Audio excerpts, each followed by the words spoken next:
하나님 말씀 보겠습니다. 고린도전서 14장 1절로 5절 말씀 보도록 하겠습니다. 고린도전서 14장 1절로 5절 말씀 같이 읽도록 하겠습니다. 사랑을 추구하며 신령한 것들을 사모하되 특별히 예언을 하려고 하라. 평안을 말하는 자는 사람에게 하지 아니하고 하나님께 하나니 이는 알아듣는 자가 없고 영으로 비밀을 말함이라. 그러나 예언하는 자는 사람에게 말하여 덕을 세우며 권면하며 위로하는 것이요 평안을 말하는 자는 자기의 덕을 세우고 예언하는 자는 교회의 덕을 세우나니 나는 너희가 다 방언 말하기를 원하나 특별히 예언하기를 원하노라. 만일 방언을 말하는 자가 통하여 세우지 아니하면 예언하는 자만 못하니라. 아멘. 볼륨 좀 낮추세요. 오늘도 하나님 주신 은혜의 축복이 있기를 축원합니다.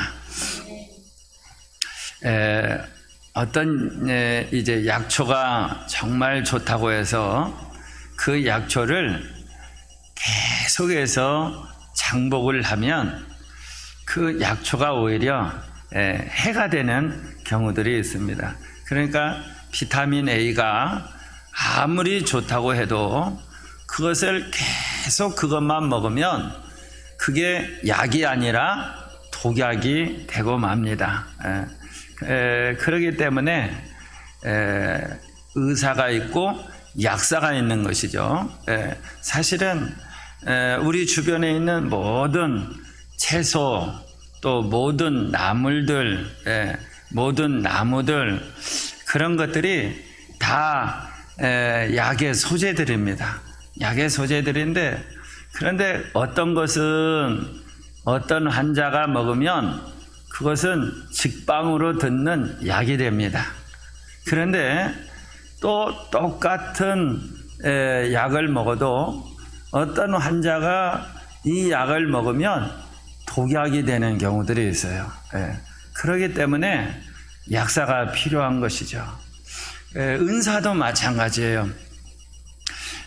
고린도전서 12장에 보면 9가지 은사가 나옵니다. 그 9가지 은사들 또 오늘 14장에 보면 방언의 은사와 통역의 은사와 예언의 은사들이 또 따로 다루어서 나오고 있습니다. 그런데 그 은사는 하나님께서 우리들에게 선물로 준 거예요. 내가 예수님을 구주로 영접했을 때 내가 예수 믿고 죄사함 얻고 내 안에 성령 하나님이 임하실 때 눈에 보이는 은사든 보이지 않는 은사든 하나님께서 다 하나도 빠짐없이 골고루 성령 하나님이 나누어 주셨다라고 말씀하셨어요.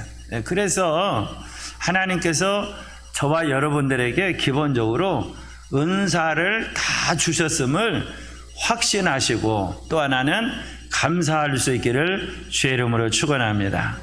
어떤 분을 만났는데 어떤 목사님을 만났는데 자기는 눈에 보이는 그 은사를 달라고 그렇게 기도했대요. 그런데 안 주셨다는 거예요. 여러분 하나님께서 그 목사님에게 필요한 은사를 하나님이 이미 주셨는데 하나님께서 그 은사를 통해서 많은 사람들을 세우라고 주셨는데 그런데 자기는 눈에 보이는 은사를 안 받았으니까 못 받은 줄로 착각을 하고 있는 거예요. 그렇지 않아요. 내 몸에 위가 지금 눈에 안 보인다고 위가 없는 게 아니라니까요. 심장 보이는 사람이 있어요. 저는 지금까지 살면서 심장이 펄떡펄떡 뛰면서 돌아다니는 사람 한 번도 본 적이 없어요. 심장 안 보여요. 장도 안 보이고 간도 안 보여요. 그런데 다 있다 이 말이에요. 있는 줄 믿으시기를 축원합니다. 아멘. 그러니까 다 살아있는 거예요. 그러죠? 마찬가지예요. 하나님께서 내 눈에 안 보이지만 다 은사들을 하나님께서 주신 줄로 믿으시기 축원합니다.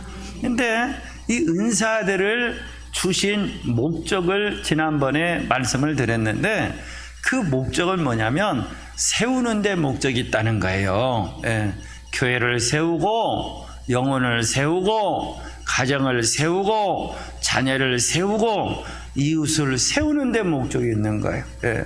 그래서 이 은사를 하나님께서 그렇게 좋은 은사, 예. 우리들에게 주신 그렇게 좋은 은사들을 내가 무지하고 또 그것을 무시해서 은사를 사용할 줄 모르고 사는 것도 문제지만, 또 하나 문제는 뭐냐면 은사의 사용법을 몰라서 그것을 독이 되게 사용했을 때 문제가 크다 이 말이에요. 그래서 은사를 주셨음을 알고 우리가 감사하며 활성화하는 게 문제고, 그것이 기도의 제목이 돼야 되고, 또 하나는 내게 주신 은사를 바르게 사용하는 사용법을 알아야 될 줄로 믿습니다.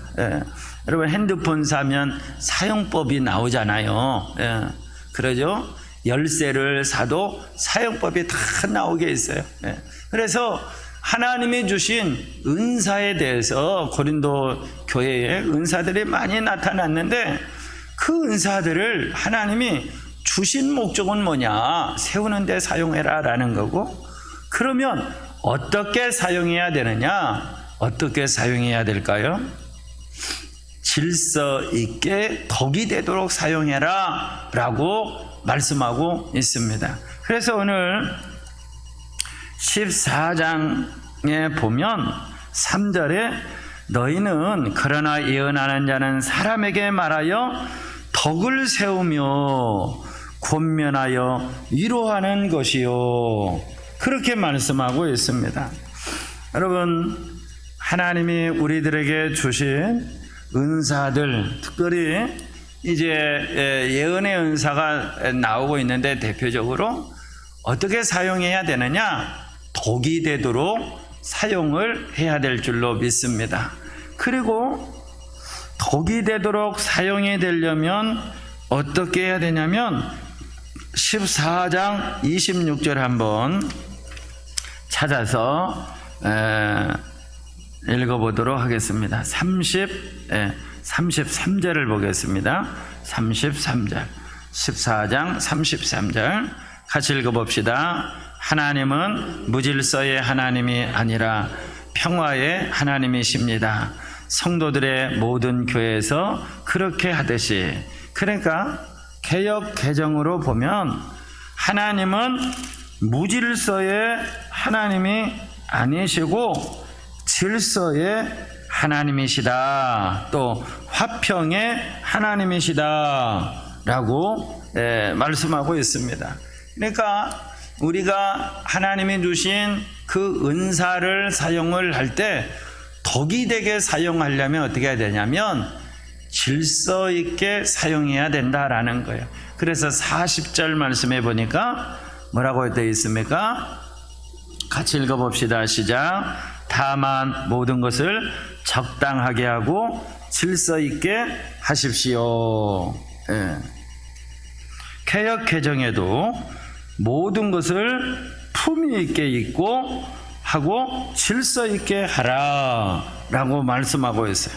그러니까 이제 다시 은사를, 내게 주신 은사를 내가 어떻게 사용해야 되냐면 질서 있게 사용해야 된다라는 거예요. 이 질서 있게 사용해야 된다라는 말은 뭔 말이죠? 지도자의 지도를 받고 그리고 사용해야 된다라는 것이죠. 그래서 그럴 때 교회의 덕이 됩니다. 그렇지 않고 무질서하게, 그러니까 방언의 은사가 나왔죠.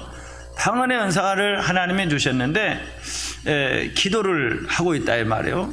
기도를 하는데 이제 대표 기도를 하는데 막 방언으로 기도하고 있어. 방언으로 기도할 때 누가 알아듣냐고요. 알아들어야 아멘도 하고 알아들어야 내 마음도 따라가서 하나님께 영광도 되고 찬송을 하죠. 예. 그런데 알아듣지를 못해요. 설교를 한다 이 말이에요. 설교를 하는데 막 방언으로 설교를 해요. 예. 그런데 그렇게 방언으로 설교를 할 때 누가 알아듣냐고요. 하나님만 알아듣는 게 방언이잖아요. 그런데 알아들을 수가 없잖아요. 예. 그럴 때 설교를 듣는 성도들이 덕이 되지가 않는 것이죠. 예. 은혜를 받을 수가 없는 것이죠. 예. 그렇기 때문에 교회에 덕이 되도록 질서 있게 찬송하는 시간에는 찬송하고, 찬송의 은사가 있는 사람이 있어요. 그런데 갑자기 손 들고 나와가지고 저 찬송할게요.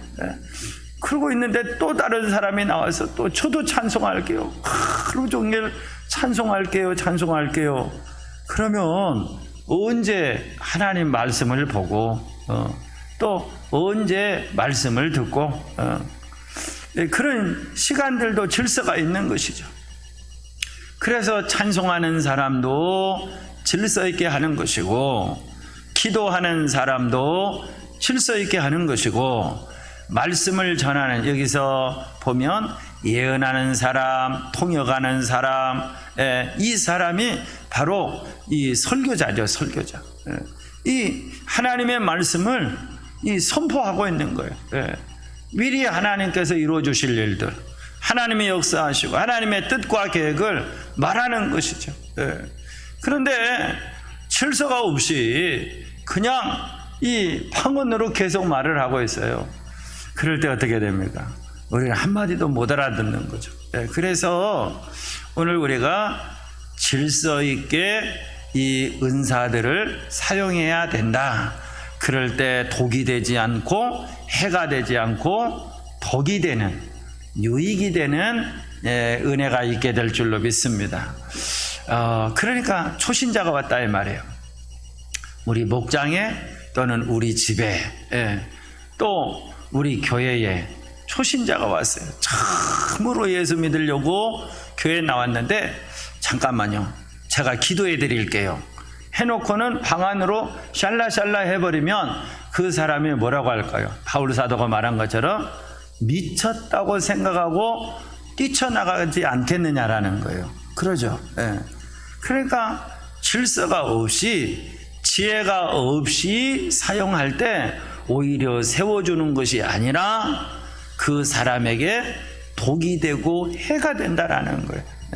그렇기 때문에 모든 은사의 사용의 원칙은 뭐냐면 고린도전서 13장입니다.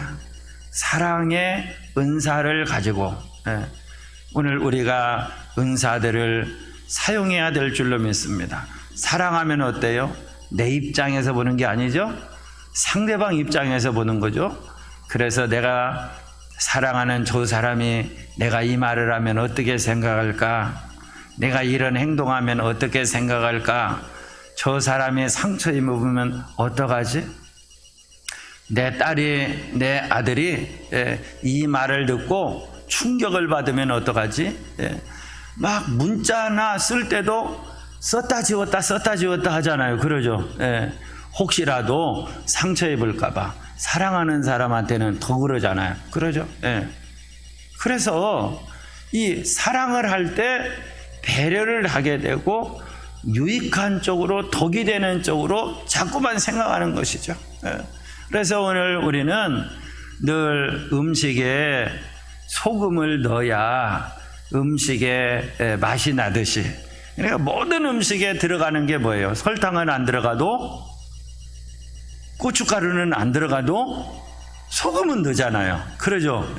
뭐 동서양 음식에 막론하고 이 소금 염도를 맞추는 건 음식에 너무너무 중요한 음식의 그 매뉴얼 중에 하나예요. 그래서 대기업의 음식들을 먹으면 음식 맛이 일정하게 나와요. 일정합니다. 체인점을 가지고 있는 그런 회사들, 그 회사들의 이 매뉴얼이 있는 것이죠. 소금 몇 프로, 소금 몇 숟갈, 또 뭐 간장 몇 숟갈, 뭐 그런 게 다 매뉴얼이 있는 것이죠. 그런데 그 모든 음식에 다 같이 항상 공통분모로 들어가 있는 건 뭐냐면 소금입니다. 소금. 소금이 들어가야 음식의 맛이 나는 것이죠. 그래서 오늘 우리가 은사를 사용할 때 지혜의 은사를 사용하든 지식의 은사를 사용하든 방언의 은사로 하나님 앞에 기도하든 하나님 앞에 병 고치는 신유의 은사로 사역을 하든 오늘 우리가 이 전도의 은사를 가지고 전도를 하든 섬김의 은사를 가지고 섬기는 일을 하든 구제를 하든지 간에 언제나 가지고 있어야 될 은사가 뭐냐면 사랑의 은사인 줄로 믿습니다. 왜 그럴까요? 그 은사를 가지고 결국은 내 자랑이 아니라 상대방을 세워주기 위해서 그런 거예요.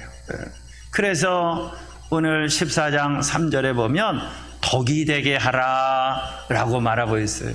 오늘 사랑하는 성도 여러분, 덕이 되게 할 수 있는 저와 여러분이 될 수 있기를 축원합니다. 근데 예언을 하되 어떻게 하라고 했나요? 14장 3절 다시 매일 성경으로 한번 읽어볼게요. 14장 3절에 보면 이 모든 것은 교회에 덕이 되게 하십시오. 14장 3절 이와는 달리 예언하는 사람은 사람에게 말합니다. 그런 사람들에게 덕을 세우며 용기를 복돋우고 위로를 주는 말을 합니다. 그러니까 예언하는 말이 세 가지다라는 거예요. 어떤 말이에요? 덕이 되는 말, 그 다음에 용기를 복돋아 주는 말, 그리고 위로하는 말이다라는 거예요. 여러분, 용기를 복돋아 줄 수 있기를 바랍니다. 너는 안 돼.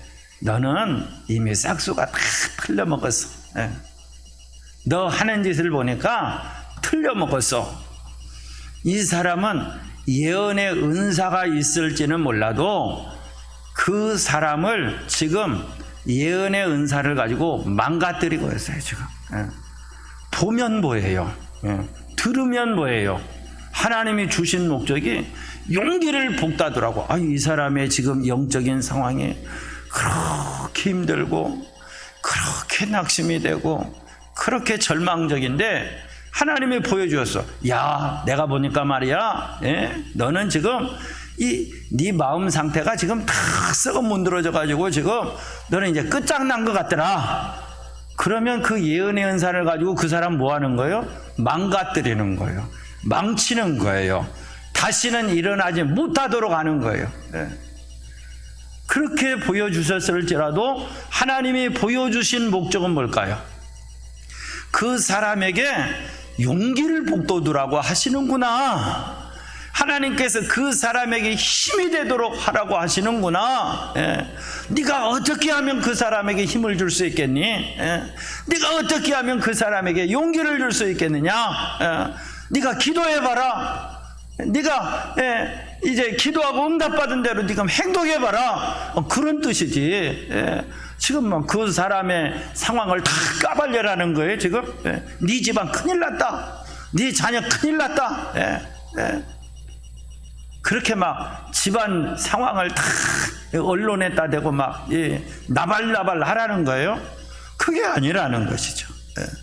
하나님이 주신 예언의 은사는 용기를 복돋는 거예요. 여러분들은 용기를 복돋고 있습니까? 여러분들 자녀들에게 용기를 복돋고 있나요? 여러분들에게 배우자나 남편에게 아내에게 용기를 복돋우고 있나요? 그래, 괜찮아. 이만하면 참 감사한 것이지. 오늘도 우리 교회 교인이 아닌 다른 교회 권사님한테 전화가 왔어요. 서울이래요. 그래서 무안에서 서울까지 가셨는데 전화가 왔는데 제가 못 받을 상황에서 못 받았는데 또 왔어요. 뭔 일이 있구나. 그래가지고 제가 전화를 했어요. 그랬더니 뇌에 문제가 있다라는 거예요. 그래서 내 세포가 어떻게 됐대요. 그래서 참 큰일 났구나. 그래서 제가 어떻게 했을까요? 권사님 큰일 났네. 권사님 끝났어. 이제 천국 갈 준비하세요. 제가 그렇게 말을 했다면 저는 목회자가 아니죠. 그러죠? 예. 하나님이 우리들에게 은사를 주신 목적은 뭐예요? 용기를 북돋으라고. 예. 하나님께서 우리 권사님 정말 사랑하신다고. 우리 기도합시다. 하나님이 해결하실 거예요. 우리 하나님 전능하십니다. 하면서 그렇게 용기를 북돋고 말씀으로 인도해야죠. 하나님께로 인도해야죠. 세상 과학으로, 세상 의학으로 인도하는 게 아니라 전능하신 하나님께로 인도해야죠. 그리고 용기를 북돋아 줘야 되는 것이죠. 오늘 우리의 자녀들에게, 사랑하는 성도 여러분, 우리들에게 주신 은사로 많이 북돋아 줄 수 있기를 바랍니다. 북돋는다라는 게 이제 농사를 접은 사람은 알 거예요. 고추 농사 지으면 어떻게 해야 돼요? 북돋아야 돼요. 고구마 농사도 접으셨죠? 네. 저 어렸을 때 저희 어머니 보면 고구마 농사 밭두렁에 가면 호미 가지고 흙을 긁어서 위로 올리더라고요. 그래서 엄마 뭐 하셔? 그러면 북돋는 거야. 예. 그래야 고구마가 잘 된다. 예. 그런 얘기를 하시다. 그렇습니다. 자꾸 북돋아야 되는 것이죠. 용기를 북돋아야 그 사람이 세워질 수가 있는 것이죠. 그리고 예언의 은사 중에 또 3절에 뭐라고 했습니까? 덕이 되게 하고 그랬잖아요. 그러죠? 예. 덕이 되게 하고. 덕이 된다라는 말은 유익하게 한다 그 말이고, 또 원어를 보면 오이코도메라고 써 있는데 세워준다 그런 뜻이에요. 세워준다. 예. 세워주는 것이죠. 약해가지고 넘어지려고 할 때 덕이 되게 한다라는 말은 세워주는 거예요. 자꾸 하나님의 말씀으로 세워주고, 하나님이 너를 사랑하신다라는 사실을 알려주고, 너의 오른손을 붙잡고 계신다라는 사실을 알려주고, 성경에 보면 그래서 큰 인물들 하나님께서 자꾸만 뭐라고 하십니까? 자꾸 용기를 북돋잖아요. 여호수아 1장에 보면 여호수아여 강하고 담대하라. 두려워하지 말라. 내가 너와 함께 함이니라. 할렐루야. 하나님도 사역자들을 세울 때 하나님께서 세우는 말들을 하시는 걸 볼 수가 있어요. 오늘 우리가 예언의 은사를 가지고 자꾸 직접 뭘 보고 듣고 우리가 통역하고 그러지 않을지라도 오늘 우리가 말씀에 근거해서 이 예언의 은사를 사용해야 돼요. 그 은사가 뭐냐면 자꾸 세워주는 거예요. 하나님의 말씀으로, 하나님의 은혜 가운데로 자꾸 설 수 있도록 세워주는 것이죠. 그렇게 세워줄 때 그 사람이 강해지고 튼튼해지고 세상을 이길 수 있게 하시고 죄악을 이길 수 있게 하시고 면역력이 생기게 되고 강하게 세워지는 용사가 되게 되는 줄로 믿습니다. 여호수아 보십시오. 처음에는 무서워서 발발 떨고 있는데 하나님께서 여호수아야 강하고 담대하라. 두려워하지 말라. 내가 너와 함께 한다 라고 하면서 그 주님이 세워주는 그 말에 그가 나중에는 힘을 얻어서 이스라엘의 지도자가 되어 요단을 건너 여리고 전투에서 이기게 하시고 이스라엘을 가나안으로 인도하는 명장이 되게 하시는 걸 볼 수가 있어요. 그래서 오늘 성령 하나님도 우리를 늘 덕이 되게 하십니다. 저와 여러분들에게 물론 책망하실 때도 있어요. 하나님께서 책망하는 사람은 성숙한 사람에게 책망을 하십니다. 책망하시는 사람은 어떤 사람이냐면 하나님이 크게 세울 자들에게 책망을 하십니다. 그러지 않으면 하나님께서 별로 책망하는 경우들이 없어요. 여러분들에게 혹시 하나님이 책망하는 경우가 있나요? 아마 있을 거예요. 수요 예배에 나와서 예배를 드리고 또 새벽에 나와서 예배를 드리고 기도하는 성도들 정도 되면 하나님께서 책망하는 소리는 한두 번 들었을 거예요. 근데 왜 하나님께서 어떤 사람은 책망하시고 어떤 사람에게는 계속 하나님께서 이제 이 격려만 하시느냐? 책망을 받아도 그 책망을 믿음으로 아멘하고 받을 만한 사람에게는 하나님이 책망하십니다. 주님이 다 보고 알고 계셔요. 그래서 저는 여러분들에게 잘 책망을 못 하겠어요. 저는 잘 모르겠어요. 여러분들의 상황을. 그런데 똑같은 설교 말씀을 들어도 하나님이 내 마음에 뜨거워 라고 느껴지시는 분들이 있죠. 그러죠. 그건 똑같이 들어도 하나님께서 지금 성령 하나님이 여러분들에게 책망을 주시는 것이죠. 왜? 강하게 세우려고. 하나님께서 바르고 강하게 세우려고 그렇게 연단하고 하나님께서 책망도 하시는 거예요. 그런데 그 책망이 사실은 내 믿음을 견고하게 바르게 세우는 그 역할들을 합니다. 사랑하는 성도 여러분, 주 안에서 늘 성령님도 우리를 대부분 격려하시듯이 오늘 우리들도 주의 이름으로 세우는 자, 오이쿠도메, 세우는 자가 될 수 있기를 축원합니다. 자꾸 덕이 되게 하십시오. 덕이 된다라는 건 세운다라고 했죠. 당신이 최고지. 당신밖에 없다고. 그 말이 사실은 별말이 아니어도 별말이 아닌 게 아니에요. 굉장히 힘이 됩니다. 특별히 누구의 말? 사랑하는 사람의 말은 신뢰를 가지고 듣습니다. 지나가는 사람이 당신 최고야 최고 그러면 참 나를 언제 봤다고 저런 소리 하고 있어 하고 그냥 지나가는 거예요.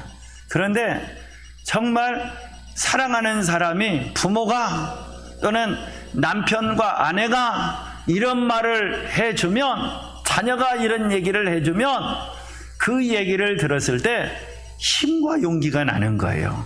다시 발딱 일어나는 거예요. 발딱 일어나는 거예요. 부안에 가면 낙지가 있대요.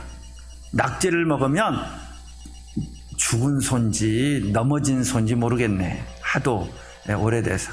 아무튼 소가 일어난대요. 소가 일어난다. 여러분, 낙지를 먹어서 못 일어나는 심령도 격려와 그리고 세워주는 덕이 되는 말을 하면 일어납니다. 뭘로? 사랑의 은사를 가지고. 오늘 우리가 이 예언성의 은사를 사용하면 일어나는 역사가 일어나는 줄로 믿습니다. 그래서 내가 꼭 세우기를 원하시는 분은 기도 많이 하시고 그리고 꼭 세워주는 말을 한마디씩 기도 중에 준비했다가 그냥 뜬금없이 하시지 마시고 기도 중에 하나님, 제가 이 사람에게 또는 우리 아들에게 이런 말을 하고 싶은데 하나님 언제 말해야 될까요? 하나님 우리 딸에게 무슨 말을 해줘야 될까요? 하고 기도해서 감동이 되고 다듬어진 그 말 한마디를 해주란 말이에요. 그 기도에 하나님께서 역사해 주시도록. 그럴 때 하나님께서 정말 세워주고 정말 역사가 나타나고 정말 인생의 변화가 나타나는 기적의 역사들을 하나님이 이루어 주실 줄로 믿습니다. 그런 은혜가 있기를 축원합니다. 그리고 또 세 번째는 뭐라고 했나요? 위로를 주는 말을 합니다. 위로를 주는 말이 예언의 은사래요. 위로를 주는 말. 여러분들은 위로를 합니까? 아니면 위로가 필요한 사람에게 깔보고 함부로 말하고 깎아내리고 그리고 그곳에 상처가 났는데 소금을 뿌립니까? 여러분, 위로가 필요한 사람이 너무 많아요. 이 시대는 사람들이, 얼마나 많은 사람들이 절망하고 있는지 몰라요. 너무너무 죄가 많아서 사람들이 절망한다고요. 우리는 하나님의 은혜로 정말 하나님의 보호 가운데, 하나님이 은총 가운데 우리가 이렇게 있는 중에 없는 중에 그래도 감사하면서 천국의 소망 가운데 담대하게 살고 있어요. 그런데 예수 그리스도 밖에 있는 심령은 겉으로 보기에는 멀쩡할 수 있어요. 돈도 있어. 정말 부귀도 명예도 성공도 한 것 같아. 그런데 그 영과 심령을 보면 완전히 썩어 있는, 정말 절망 가운데 살아야 되나 말아야 되나, 그런 기로에 있는 사람들이 얼마나 많이 있는지 몰라요. 너무너무 많이 있어요. 눈을 크게 뜨고 보셔야 됩니다. 내 코가 석자예요? 다른 사람 볼 겨를이 없습니까? 그럼에도 불구하고 우리 성도들은 하나님 나라가 있잖아요. 그러죠? 이 땅이야 잠시 잠깐이에요. 많이 가진들 잠시 잠깐이에요. 성공했은들 잠시 잠깐입니다. 오늘 우리에게 영원한 하나님의 나라가 있어요. 할렐루야. 그 하나님의 나라 소망하며 살아갈 수 있기를 축원합니다. 소망의 은사로 충만해질 수 있기를 축원합니다. 믿음, 소망, 사랑 이 세 가지는 항상 있을 것인데, 그러죠. 그래서 하나님 나라 소망으로 가득 차야 돼요. 아직도 세상의 풍파에 이리 밀리고 저리 밀리고 그러면 안 돼요. 여러분, 세상이 얼마나 혼돈스럽습니까? 얼마나 비명들이 많이 들립니까? 얼마나 아우성치는 사람들이 많이 있습니까? 오늘 우리는 그 영혼들에게 정말 은사를 사용해야 됩니다. 어떤 말? 위로의 말. 성령 충만한 성도들의 위로의 말 한마디는 그 영혼을 일어서게 하시는 능력의 역사가 나타납니다. 그래서 내가 기도해 줄게. 걱정하지 마. 하나님이 너 사랑하셔. 망하라는 인생은 없다. 죽으라는 인생은 없다. 살라는 인생만 있다. 하나님이 살라고 네 인생을 이 땅에 보내신 것 아니냐? 실패하고 성공한 건 중요한 것 아니다.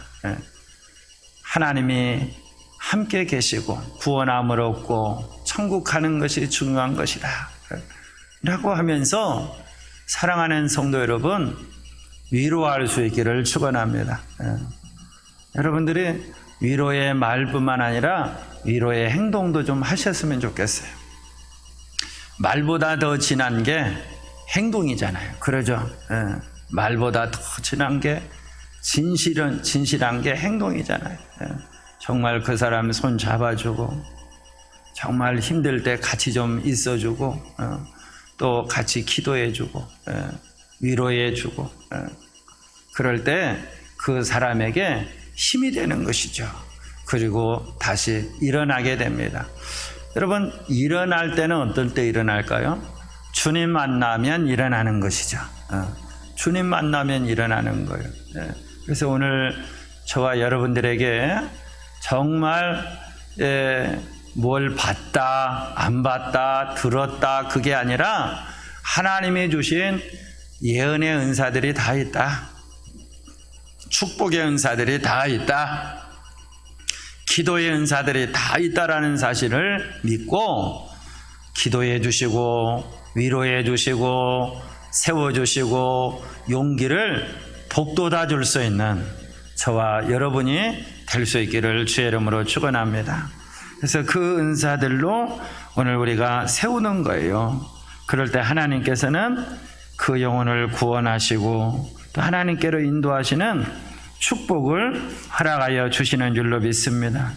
또 15절에 보면 기도의 은사, 기도를 어떻게 해야 되는지 나오죠. 영으로 기도하고 마음으로 기도하고, 찬양도 어떻게 해야죠? 영으로 찬양하고 마음으로 찬양하고, 그렇습니다. 그래서 영으로만 기도하면, 방언으로만 기도하면 내 마음이 안 가요. 그러니까 중간중간 끊어서 한국말로 기도해야 돼요. 한국말로 같이 기도해도 아무 상관없어요. 그냥 간절하게 하나님 앞에 기도 드리면 되는 것이, 하나님께서 꼭 방언으로만 기도해야 들어주시는 게 아니죠.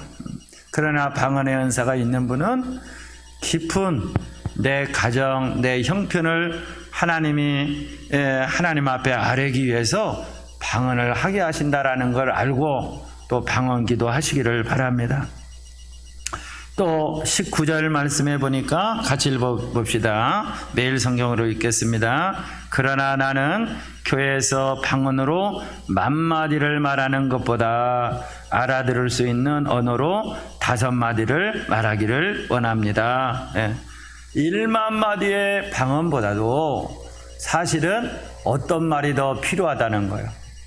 5마디의 말이 더 필요하다는 거예요. 한국말로 알아들을 수 있도록. 그래서 오늘 우리는 이 알아들을 수 있는 말로 세워주고, 사랑의 말을 해주고, 축복의 말을 해주고, 격려의 말을 해줘서 저와 여러분들이 정말 세우는 자가 될 수 있기를 축원합니다. 자, 그리고 15장으로 가면 이제 15장 1절에 굳게 선 복음에 대해서 말하고 있습니다. 여러분, 우리가 굳게 서야 될 복음이 뭐냐면, 핵심적인 복음을 바울은 지금 오늘 15장에서 예수 그리스도의 십자가의 신앙에 대해서 말하고 있어요. 예수님이 십자가에 죽으시고, 우리 사도신경이죠. 십자가에 죽으시고 또 죽은 지 사흘 만에 부활하시고, 부활신앙을 말하고 있어요. 그리고 주님 하늘에 오르사 하나님 우편에 앉아 계시다가 저리로서 산자와 죽은 자를 심판하러 오시리라, 재림신앙에 대해서 말하고 있어요. 그래서 여러 가지 창조신앙도 중요하고, 또 주님이 우리를 인도하시는 견인에 대한 신앙도 중요하고, 여러 신앙이 중요하지만 우리가 정말 굳게 잡아야 될 신앙이 있는데, 십자가의 신앙, 나의 죄를 위해서 주님이 죽으심으로 내 죄사함을 얻게 되었다라고 하는 십자가의 신앙. 예수 그리스도께서 죄값을 다 대속하심으로 영원히 죽을 수밖에 없는 나를 주님께서 생명으로 옮겨주셨다라는 그 신앙, 그 십자가의 신앙이에요. 그리고 부활신앙을 굳게 붙잡아야 됩니다. 부활신앙. 주님께서 죄악을 이기셨다, 사망을 이기셨다, 주님이 그래서 승리하셨다라고 하는 승리의 신앙을 우리가 굳게 붙잡아야 될 줄로 믿습니다. 주님이 부활하셨다라고 하는 그 부활신앙. 그래서 사단은 할 수만 있으면 지금까지 기독교 역사에 십자가를 얘기하지 못하도록 하는 핍박들이 얼마나 많이 있었는지 몰라요. 십자가 세우지 못하게 하고 십자가 얘기하지 못하도록. 왜냐하면 십자가를 얘기하면 십자가에 달리신 예수님을 믿고 듣고 믿을 때 그 영혼이 구원함을 얻기 때문에 십자가 신앙을 무너뜨리려고 한다 이 말이에요. 지금도 얼마나 십자가에 대한 공격이 많이 있습니까? 그리고 두 번째로는 부활에 대한 신앙을 이야기하지 못하게 하려고 합니다. 아니, 과학적으로 어떻게 동정녀에게서 나겠냐고, 과학적으로 어떻게 죽은 사람이 살아날 수 있겠냐고, 잠깐 기절했겠지, 라고 하면서 막 지라시들을 만들어냅니다. 그러면서 우리로 하여금 뭘 믿지 못하게 하려고? 부활하신 예수님, 승리하신 예수님, 죄와 사망의 세력으로부터 오늘 우리를 해방시켜 주신 그 예수 그리스도를 믿지 못하도록 하기 위해서 마치 과학이 이제 하나님의 말씀보다 더 진리인 것처럼 부활을 이야기하지 못하도록 하는 걸 볼 수가 있어요.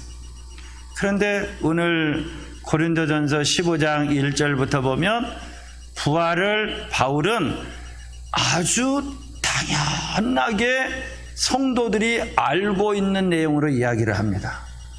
그러니까 지금 AD 70년경에 고린도 교회가 지금 세워지고 이 편지가 갔단 말이에요.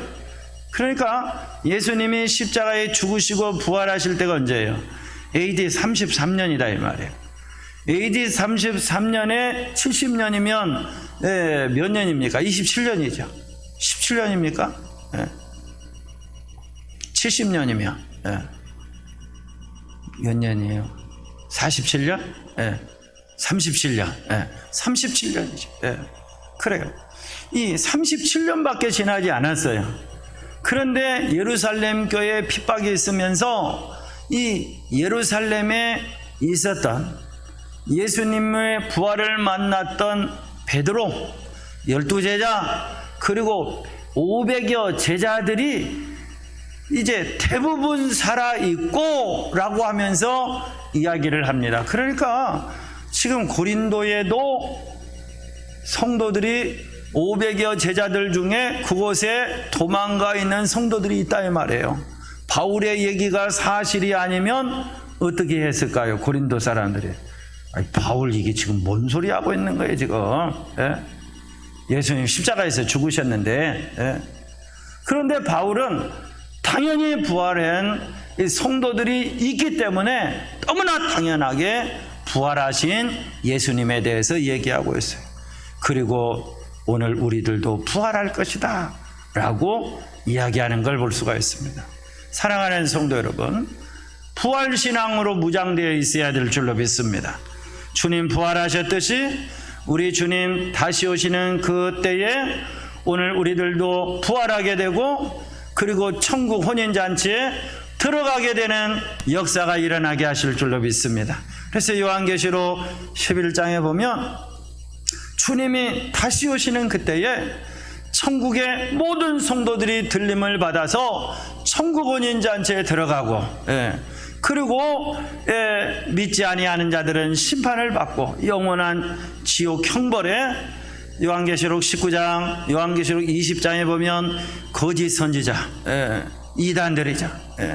그리고 짐승, 악한 통치계통에 역사하는 악한 영들이죠. 그리고 20장에 보면 사탄의 세력을 하나님께서 불과 유황꽃에 던져놓으시겠다라고 말씀했어요.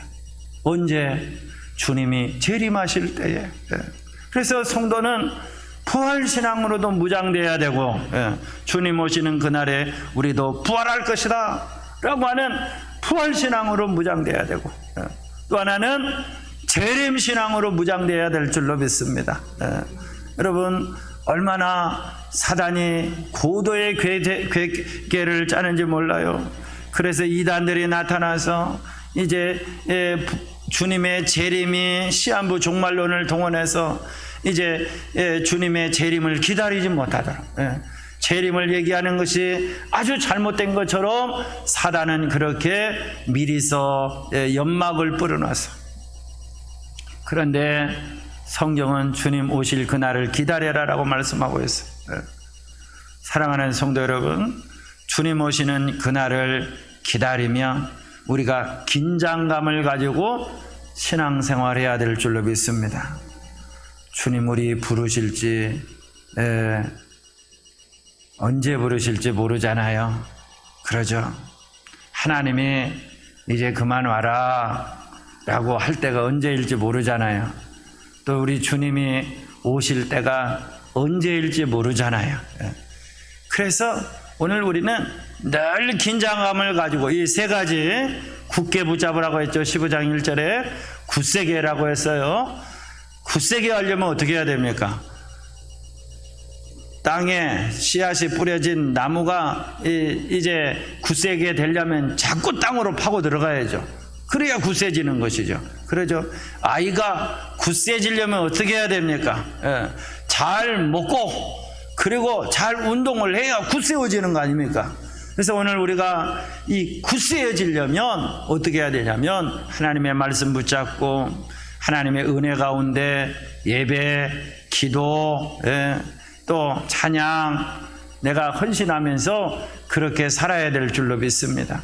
약해질 때는 어떨 때 약해지죠? 못 먹을 때 약해지잖아요. 그러죠? 병들었을 때 약해지죠. 왜 병이 들죠? 면역이 없어지면 병이 듭니다.